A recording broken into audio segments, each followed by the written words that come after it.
Hi, and welcome to the Circle of Influence podcast. Today, we have another Kate who is fabulous. Kate SADLER, welcome to the show. Thank you. Thanks for having me. Thank you for being here. And in the spirit of being perfectly imperfect, you are in your car. I love it. Absolutely. Yes. Apologies about that. We're on a bit of a busy day today. It's awesome. And I'm so grateful that you pushed us into your schedule. So it's amazing. Thank you. No, I'm very grateful to be here. Thanks, Kate. Oh, look, I'm excited because obviously when two Kates get together, it's always exciting anyway. I don't know why. Absolutely. We do that thing. But we have quite a similar background. So both coming from the finance world, and then you're still in finance, but you're quite an entrepreneur with the Broker Society. Yeah, that's right. So I've spent quite a few years in finance and did actually go out on my own around 2 years ago into my own finance business. And you created it yourself. It's not a franchise that you bought into. Yeah, absolutely. I did. And that was something that was really important to me, having come from corporate banking for 16 years. I was always representing somebody else's brand. And as much as I had a lot of autonomy in my roles, I could never actually just be Kate. And so when I did decide to go out on my own, I had some wonderful brokerages approach me and ask me to become part of their team as an independent broker. And I had this really big pull that I needed to just take a leap of faith and back myself and not join anyone else's, and just make the Broker Society all about exactly how I would want to be treated and looked after and be supported as a customer. And so the Broker Society really came from a place of wanting individuality and wanting a really unique experience for customers. So there's quite a bit of humor that comes into my business. Finance is not that exciting. So I tend to try and have a bit of humor in there, but also maintain, the professional side that we need to have when we do work in a professional financial services setting. Beautiful. I love that, because anyone who's an entrepreneur or a leader or really out of the box thinker, they don't want to conform to someone else's way of doing things. They really want to just shine their light and be who they are, and they've got a vision. So clearly you had a vision on how you wanted people to feel when they came and did their home lending with you. Tell me a little bit about the concept.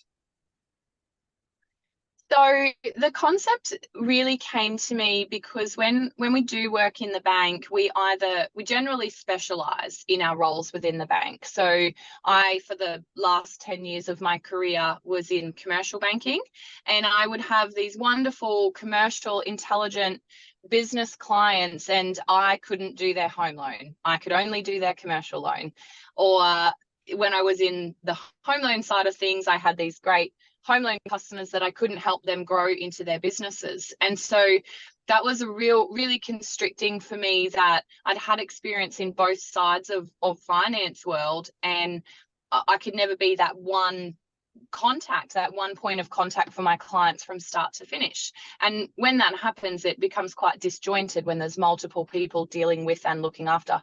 So the whole part of where the Broker Society really came from was that I'm your person, and I will be your person from the start to the finish. You will get me to do everything. And that's always been important to me, and I've stuck to those values right up until today, and will continue to do that as my business grows and evolves with other brokers. They're coming and joining me, but the clients that deal with me will deal with me from start to finish, whether it is commercial finance or asset finance or a home loan or whatever that might be. They know that I'm there in their corner. That's a huge point of difference. Yeah.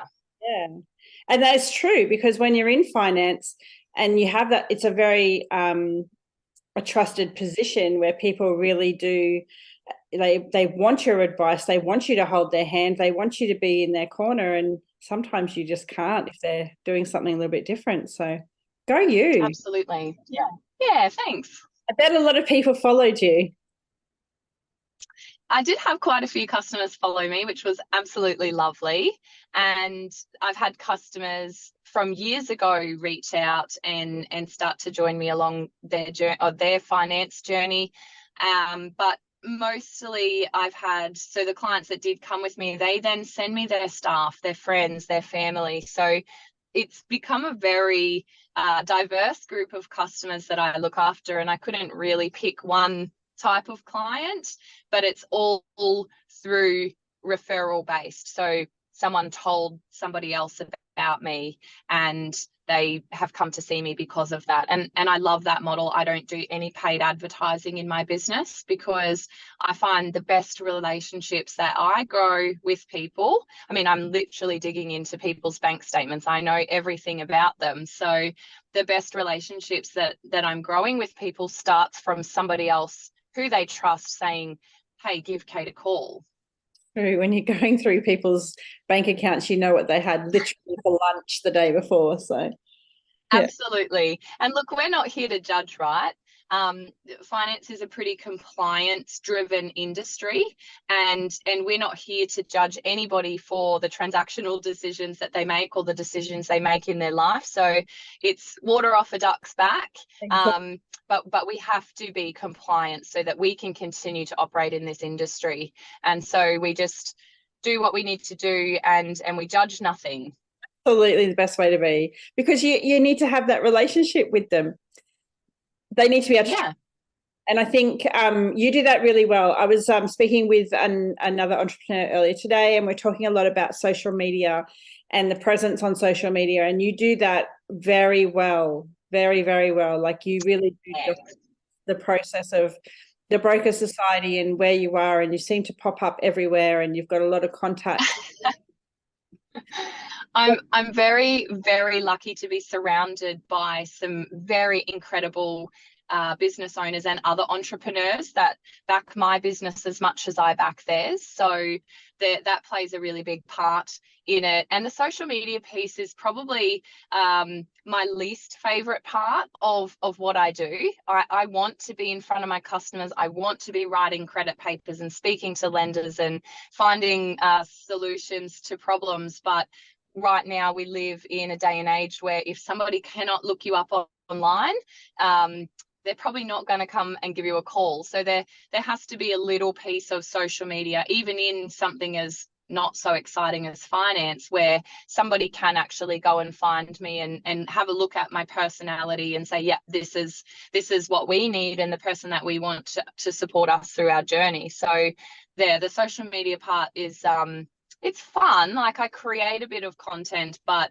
that's on top of everything else I do during the day, and running my actual business, being in my business, and then creating social media content outside of that is just all part and parcel with being an entrepreneur, I suppose, right? And owning a business. You said something really great then. You said, you have in your circle, you have a lot of other entrepreneurs and people who back your business. Tell me a little bit about what that, like, do you guys strategize? Is it just nice to have contact with people who aren't, staying in a particular lane? What's that like? Yeah, so I work with quite a few other entrepreneur female business owners actually, and that wasn't a particular strategy that I'd taken. I just over the years have grown some great relationships with female accountants who own their own businesses, so they know the daily struggles that business owners go through.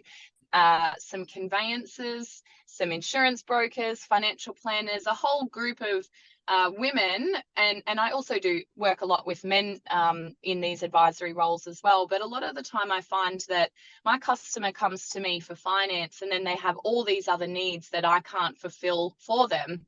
And I want to be able to introduce them to someone that I know and trust. And so this group of people that all work together, the conveyancer has done all my conveyancing for me. I know her, I trust her, I use her personally, and I absolutely have no problem advocating to my customers that, hey, this lady's actually great and she'll do a good job for you. And in return, the ladies do the same for me. If they need a broker, they come to me, and I support them through whatever their finance journey is. So we've all used each other's services, and we're all small business owners in our own right. So even next, in a couple of months' time, because we're all sort of solo operators, we're having a joint Christmas party together because we don't have big groups. So all of our 5 or 6 businesses are getting together and having a joint Christmas party because we support each other and we talk to each other all throughout the year, and talk about our problems and solve problems together, even though we're in different industries. That's awesome. And you need that, because when you're working in a small business, you're an entrepreneur, you generally start as a one-man band, or maybe you, but it comes down to it's all on you, and sometimes it can be very quiet. And if you're used to working corporate, where you can have a chat with the person in the next cubicle, it can be a little absolutely. Yeah. One of my the person that I speak to the most and dump whatever on is actually another broker, and you know her, Kate. So we worked together in the bank a few years ago, and we built this great relationship. And a lot of people say, oh, you guys are in competition with each other, why do you talk to each other and help each other? And we're absolutely not in competition with each other. We support each other. If I don't know something, I'll ring her and say, hey, have you done this before? What do you think about it? We're all learning. And her and I, probably out of all the people I speak to, I actually probably speak to her every day, to be honest, multiple times a day. And we really back one another. And it doesn't matter that we are each other's competition, because we're not. We're each other's support. Yeah, that's amazing. And that's a true testament to the relationship that you built. Yeah. I know who you're talking about. She's amazing. If you She is amazing. Okay. So it hasn't always been an entrepreneurial road. You have had other challenges within your life. How do you think they've shaped you to be who you are today?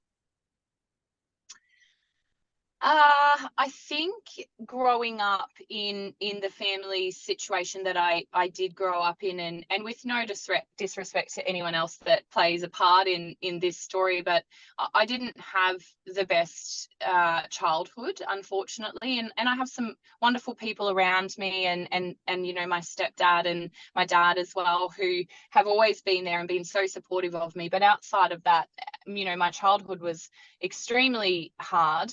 And I grew up probably not best set to be anything, to be honest, other than, someone who doesn't go to work, or someone who doesn't have any, goals for the future. And that's sort of how I had grown up thinking that my life was going to be.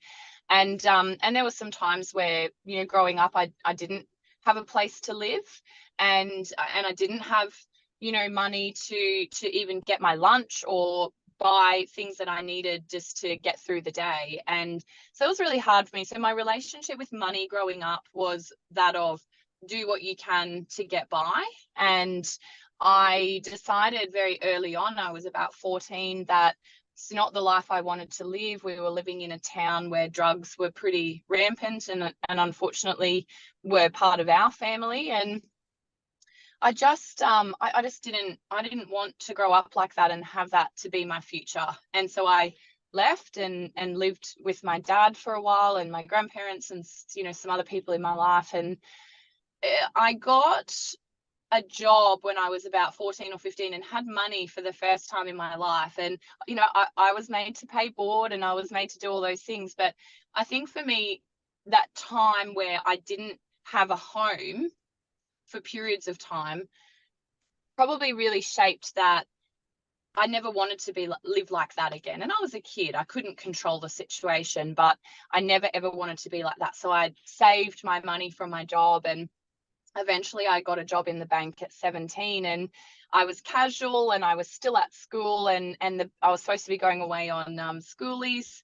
And the manager said to me, well, there's a full-time job here if you want it, but it starts next week, and you have to choose if you want to go to schoolies or if you want to work in the bank full-time. And I absolutely wanted a job, so I didn't go to schoolies, watched all my friends have heaps of fun away. And that was really the start of my career in the bank. And So 17. And then when I was 18, I was lucky enough that I'd been doing well enough in the bank that I was able to buy my first house. And for the first time in my life, I had a really stable place that I knew that I could live in forever if I wanted to, and it was mine and no one could take it off me. And don't get me wrong, owning a house at 18 is hard. I couldn't do all the things I wanted to do, but it was a sacrifice I made so that I could have a place that was safe to live. And you know, I'm extremely lucky. My stepdad, he was always very good with money, and he would, you know, help me with stuff around the house if I needed it or what have you. But I still have that house. I'm 34 now, and I've had it, I think, 13 or 14 years or something. It's rented out now, but it's one of those things that's almost attached to me in that it's a part of always having a place to go, even though I'm in a much better situation and have other houses to live in now. I don't know if I could ever quite let it go, because it means more to me than just being a house. It was a home for me, and yeah, so it's still there, albeit a bit shabby these days. Do you think that's part of, and that's a beautiful story, by the way, and at 18 to buy your own home when 4 years before that you didn't have a home is absolutely remarkable. But do you think it's why you enjoy helping your clients now? Because you know what it means. It's not just a transaction on paper. You understand the emotive connection. 100%, absolutely. And I have this conversation many times with the banks, particularly when I'm working with them, because it is true what, you know, the bank sees a piece of paper on the other side. They don't meet the customer. They don't see what it means to buy this home or to get into this business or to do these things. And I always really try and find out from my clients, what's the driver behind, you know, what are they doing? And sometimes buying a more expensive home isn't about buying a more expensive home. It's getting into an area where their kids can go to a really great school. And we often find that the reason why people are doing certain things, that's not the actual reason. And so I really find finding the root cause of, or the reason why someone would want to do something, really helps me then get their story out onto a piece of paper and explain to a bank, this is why we should be doing this. This is the reason the customer is great. And yes, we've got these risks here, but here's how we're able to mitigate those risks for you. And so my conversations are probably a little bit deeper, because if we can find out a purpose, we can usually find out any solutions that we might need to come up with. Yeah, that's amazing. That's so good. No wonder your clients come back to you and refer, because you really get into you have to. I think we should. Well, I think we have to. Yes, but so many times, especially when and brokers aside, because they're, to be a broker is different. You really are into the weeds of the person's life. But banking in general, it's very surface level information. You know, this, as you said, does this fit inside this box? Yes, no. It's like the notes you used to get at school. That's so true. So true. Yeah. I think that's the joy of being a broker, though. You know, we don't just have one option. We've got many, and that means we have many solutions. And if one bank's not a good fit, that's okay. There'll be someone else who will do it. And that's really opened up for me when my first day as a broker, I sort of just walked out, had no one to teach me how to use the systems. I had no one to tell me what to do. And I started chatting to all the different BDMs about what their bank could do well. And I was absolutely blown away. I think I probably nearly fell off my chair that there was more than the Big Four. And I didn't know that, because I worked in the Big Four, and that was like, you know, 16 years of my life. So it was actually amazing. Get the blinkers off. Yeah, that's right. So how many people are in the broker society now? How many brokers do you have? So we have myself, obviously, who manages clients nationally, both in commercial and residential space. And Raya is our VA, or our broker support officer, we like to call her. She joined us about 5 months ago, and she just keeps me on track. She does all my compliance, and she just names everything nicely and has my folders looking really good. So she's been with me for about 5 months, and I could not live without her. And we also have Belinda on the Gold Coast. She's working in an office on the Gold Coast looking after clients down there, but also nationally as well. We did have another broker with us for a little while, but she was an absolute amazing broker in her own right. And it was only fitting that she actually go out on her own and do her own thing, because I think for her, she really deserved to do that. And so she was with us for a little while and has now gone off and done her own thing. That's so nice the way you've positioned that. That was beautiful. What if someone is listening and they're really thinking, I'd like to take the next steps here. I've got this great idea, or I really want to back myself with this. What advice would you give them in terms of going for something? As in starting a business that they're passionate about? Yeah, I think, honestly, I thought about doing it for 10 years before I actually did it. So you have to get yourself into the right position where failure is not an option, right? So when you do pull the pin and decide, okay, I'm going to leave my job or what have you, there's a lot of anxiety that comes around with that.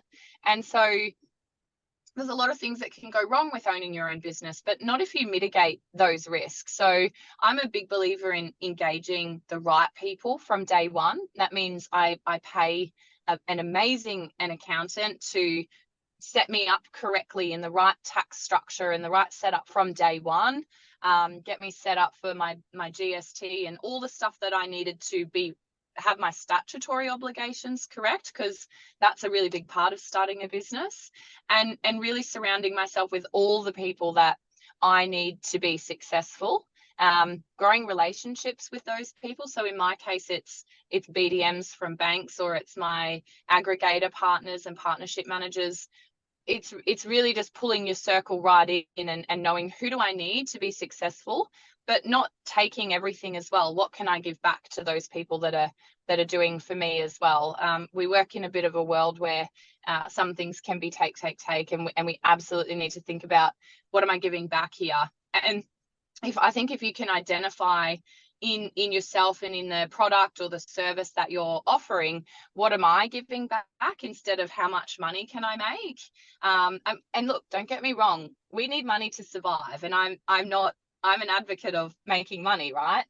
But not at the detriment of doing the wrong thing. And so I was very cautious to make sure that my business would be financially viable by bringing the right customers to my business, not working with customers that don't align with my values. And so there's a lot of parts that go into that, but it was absolutely about, sometimes I had to spend some money that I probably didn't really want to spend with my advisors, setting up websites, spending the money, but in the end it has meant a great start, and that my business is set up correctly, and I'm meeting all my obligations. Yeah. That's excellent advice. Getting the experts to help you set up. 100%. Yeah. So what do you do to keep yourself balanced and grounded? Because obviously you're running a business, broking is full on. It's not something simple. Yeah. You can be contacted at any hour of the day, and you probably sleep and dream about settlements. You know it. You've been there. To be honest, that's probably the part of my life that I don't have control of, if I'm being very honest. And I've got 2 little kids, they're 4 and 2, and I've got possibly the best husband on the whole entire planet. And so I'm sorry. I'll have to fight you for that. My husband's pretty good too, but you will say your husband. And he is, and my family are very understanding. There's times where, like tonight, I've got a 6 p.m. appointment with a customer, because that's the only time they can see me. And so I'm very cautious to, hey, customer, I'll see you at 6 p.m, but I can't meet you on the weekend to sign your loan documents. There has to be some, I've got to have a line in the sand sometimes about how many hours I am working, because it can get away from you. And, there's sometimes where I'll work till 11 p.m. at night, and there's sometimes where I will just take the day off. So I feel like I need to be better at taking time for Kate. But that's also very hard when you have a family that need you as well. And so that's a work in progress for me, Kate. And I think when I figure it out, I'll let you know, but I haven't quite found the self-care balance just yet.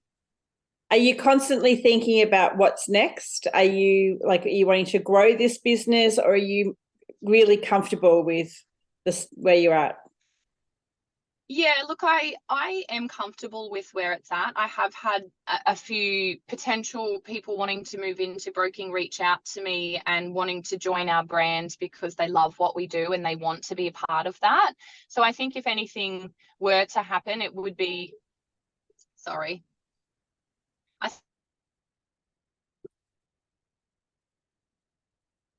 joining our business. But that's not a definite. And I think at the end of the day, like I said, I want to be that person for my clients. So if it grows into something a bit bigger, wonderful, but it's probably not right on the radar as an intentional have a big office with 50 people working for me, because I want to be with the customer, not managing, a HR process. So very good. So what do you do for fun then? So we love camping and four-wheel driving and surfing and paddleboarding. If we're out on the water, our family is pretty happy. So we've just recently sold some acreage where we just had no time and moved to the beach, and we tend to get out. So I don't work weekends, because that is our chance to either get out for a surf or get out for a paddleboard, take the kids to the beach. It's one of a really important part of what we do in our family to get some downtime, is to really, I suppose, get in the ocean and get out and get some sun on our skin, since we work in an office all day. Fair enough. Sounds good. So if you Sorry. If you were having a conversation with past Kate back in the day, what would you like to let her know? That it actually all works out. Everything that happens along the way was actually meant to happen. All of it. Yeah. It really has, like we've talked off here about, similarities in some events in our life, and it really does shape you, doesn't it? If you didn't go through that, you wouldn't be the person that you are today. Absolutely. And I wouldn't be passionate about the very particular things that I'm passionate about and that I think are important. And they are building blocks to how my business is set up and how my family is and how we our behaviors around other people.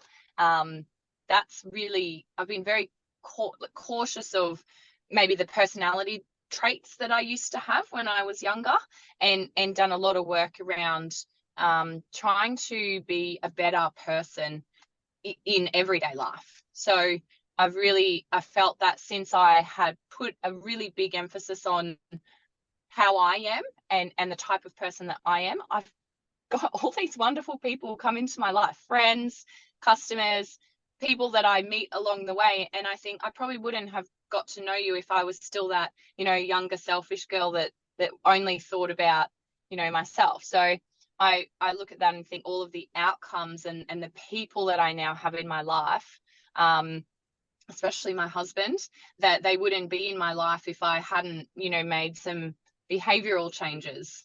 Yeah, beautiful.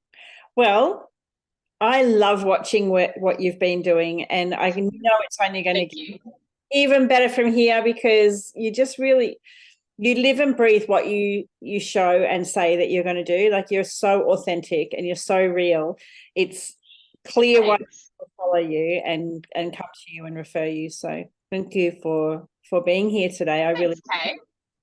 If people want Thank you for having me. My pleasure.